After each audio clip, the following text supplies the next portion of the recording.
NANI?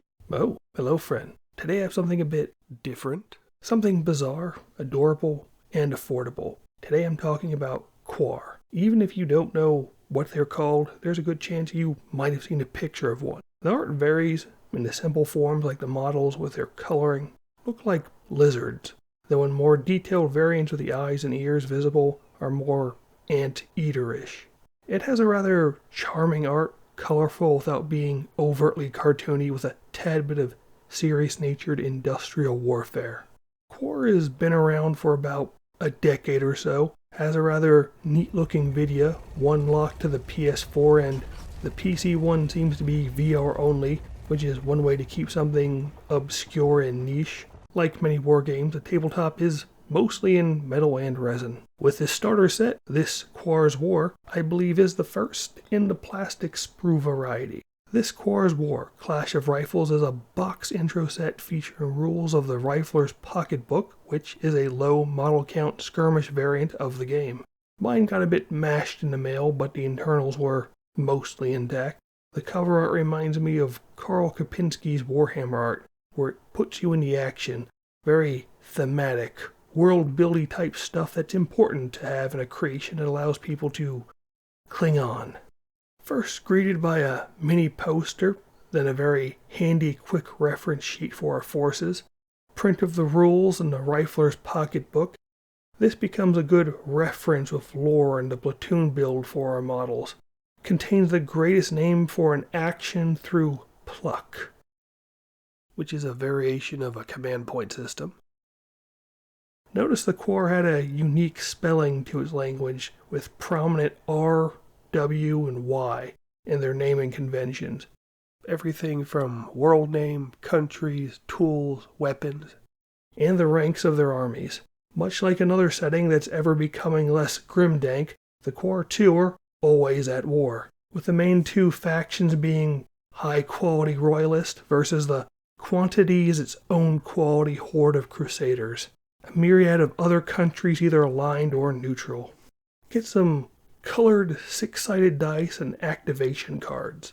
This is a rather unique system, unlike bolt action, where each unit gets a dice to be picked out of a sack. This skirmish variant has a minimum of 3 unit activations. The opponent draws a card, and that can be either a 3, a 4, or a 5. Only after making the initial 3 can you ask the opponent if you have another. Let's say it's a 5 card. After 3 you ask if you have a 4th. Then after that you ask if you have a 5th. Really makes you more cautious on what those initial 3 actions you'll be using during your turn. The box itself can be cannibalized as it has cutout paper terrain. There's a good amount of it and it fits the theme of the game's world. Though the box isn't the sturdiest of stock, even with bendable tab parts they will flip back over or constantly fall over. For the models find themselves on half sprues. There are no directions as they are fairly idiot-proof in assembly. Certain parts are marked for weapon arms and cradle hands through X number, or R and L for right and left. The bodies are aligned too, though this is less needed as the fronts each fit only one of the corresponding bodies. The sprues are small but have a good amount of options, with the heads being ball joints to the bodies, breaking up the clone trooper posing with simple change in head direction. This is where exploring the rulebook first helps, as it shows a platoon makeup for either side, showing a lead, a co-lead, the formation composition, and how each wave enters the field of battles, making each side more distinct. When it comes to assembly, I would say they're rather beginner-friendly, with most of the body being one piece. The mold lines aren't too prominent, though you should be putting in the minimal effort to remove them, as it makes even a basic paint job pop. The gapping can be more noticeable on the Croftian than the Crusaders due to how the gaps are hidden in the uniform. There is an alt head with a field cap that does appear to be worn by the sharpshooters if we go by the aesthetics in the resin kits, which seems to be lacking a potential scope in the plastics. It wouldn't be too hard to make one out of other bits. The only problem I had was a true aesthetic one that often comes in other kits, and that is the shoulder alignment. The problem with the pre-fit weapon hands is that one often needs to rotate the arms to see which body or angle fits. to not only align the shoulders, but present the least amount of gap. Normally, Wargame Atlantic kits don't have bases, but the models tend to have a built-in puddle base. Now, with this kit, you do get what is advertised as dual-use bases. There is a textured side with straight walls, so we get maximum surface use of our 25mm. Then we can flip it upside down for a lipped base. I suppose you could use it for these puddle-based figures to even them out. Since the puddles aren't super tall, I just use a little extra basing material to even it out. There is a small hole, probably close to about 3mm. We could use it for the clear plastic flight stands or wedge a magnet in there.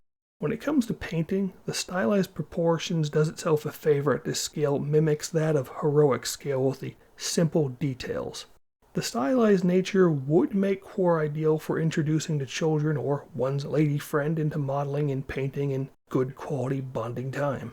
Notice through multiple art pieces, bits like the collars and the cuffs come in varied colors, similar to that of older military formations, equating color to perhaps a regiment or a detachment.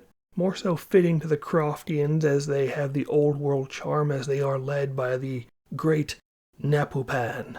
There's a bit of experimentation with the varied pastel skin tones of the Quar.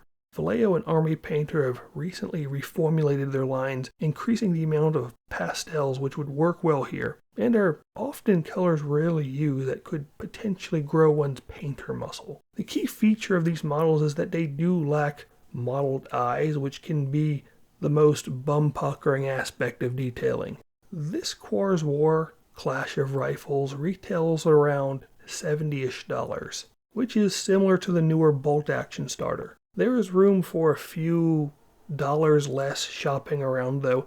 It's still relatively new, and the lowest I saw was about $63. If you're fresh into wargaming, it's an okay price-wise, though as an experienced hobbyist, we can actually get more for the same price. The Croftian/Crusaders come in boxes of 24, with a third group who I believe are allied with the Croftians come in a group that actually gets tankettes with theirs. Typically, WGA kits are about $35, though many can be found discounted for $29, so we can get double the troops for the same price as the box itself. When it comes to terrain and dice, these are things anyone in the hobby already has plenty of. The activation cards can be replicated at home on index cards. The rules for all the versions of the game and the very book in this set are free to download from the Zombie Smith site.